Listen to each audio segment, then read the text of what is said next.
ஸ்ரீமாத்ரே நமக்கு நமஸ்காரம் ஃப்ரெண்ட்ஸ். இந்த வீடியோவில் நம்ம ஒரு புது விஷயம் பார்க்கலாம். நம்ம நிறையா ஆன்மீக சார்ந்த விஷயங்கள், ஜோதிட பதிவுகள் நம்ம சேனலில் பார்த்துட்ருக்கோம்.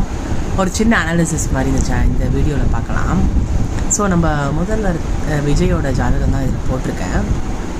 ஜாதகம் போடலை இதில். அவரோட ஜோதிட நம்பிக்கையை பற்றி ஒரு டாபிக் பேசலான்னு இருக்கேன். நம்ம நெக்ஸ்ட் வீடியோஸில் வந்து ஒவ்வொரு பர்சன்ஸோட ஜாதகம் வந்து நம்ம அனாலிசிஸ் பண்ணலாம் நம்மளோட சேனலில். ஸோ இவர் பார்த்தீங்கன்னா நமக்கு கிடைச்ச இன்ஃபர்மேஷன் வரை இவர் பூச நட்சத்திரம் கடகலக்னம்னு சொல்கிறாங்க. ஸோ கடகலக்னம் பூச நட்சத்திரங்கும் போது அவங்களுக்கு லக்னாதிபதி வந்து சந்திரன், அது வந்து லக்னத்துலேயே இருக்கும் அவங்களுக்கு. அது மட்டும் இல்லாமல் இவருக்கு எப்படி வந்து ஜோதிடம் மீது வந்து நம்பிக்கை அதிகமாக இருக்குது, ப்ளஸ் ஜோதிடர் கூடவே இருக்காங்க. ஜோதிடருக்கு வந்து பதவி தர அளவுக்கு இவர் நியமனம் பண்ணணும்னு நினச்ச அளவுக்கு ஏன் அந்த மாதிரி ஒரு ஜோதிடம் சார்ந்த விஷயங்களுக்கு ஒரு முக்கியத்துவம் தந்தாருன்னு பார்த்தீங்கன்னா, முதலமைச்சர்கள் யாராக இருந்தாலும் அந்த அளவுக்கு கொடுத்ததில்லை. ஆனால் அவங்களும் பார்ப்பாங்க, பட் அது வெளியில் தெரிஞ்சதில்லை. ஏன் இவர் மட்டும் அவ்வளோ முக்கியத்துவம் கொடுத்தாருன்றதை தான் நம்ம பார்க்க போகிறோம். பொதுவாகவே பார்த்தீங்கன்னா பூச நட்சத்திரம், அனுஷ நட்சத்திரம், உத்திரட்டாதி நட்சத்திரம், இது மூணுமே சனியோட நட்சத்திரம். ஸோ சனினாலே நமக்கு மக்கள் செல்வாக்கு, மக்களோட நம்ம ஒன்று போகுதல், அதே மாதிரி மக்கள்கிட்ட போய் நம்ம நேரடியாக பேசுறது, பழகிறது, இது எல்லாமே சனியோட காரகத்துவத்தில் வந்துடும். சொசைட்டி, பெரும் உலகமே சனியோட காரகத்துவத்தில் வந்துடும். அந்த நட்சத்திரத்தை கொண்ட பர்சன் தான் இப்போ நம்ம நாட்டை ஆண்டுட்ருக்காரு முதலமைச்சராக.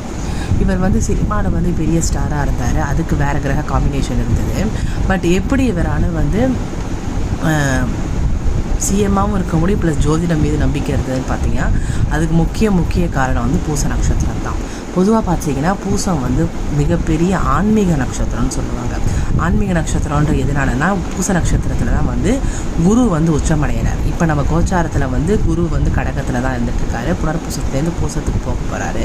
ஸோ அவரே அங்கே தான் இருக்காருன்றதுனால இப்போ இருக்க காலகட்டத்தில் ரொம்ப பவர்ஃபுல்லான டைம், ரொம்ப ஆஸ்பீஷியஸ் டைம் அவருக்கு. நிறைய பேர் வந்து ஜென்மகுரு ப்ராப்ளம் கொடுக்குன்னு சொல்லுவாங்க. ஆனால் அது எல்லா லக்னத்துக்கும் கிடையாது. அதுக்கு நிறைய கான்செப்ட்ஸ் இருக்குது. ஸோ அதை நான் தனி வீடியோவில் வேறு விஷயத்தில் சொல்கிறேன்.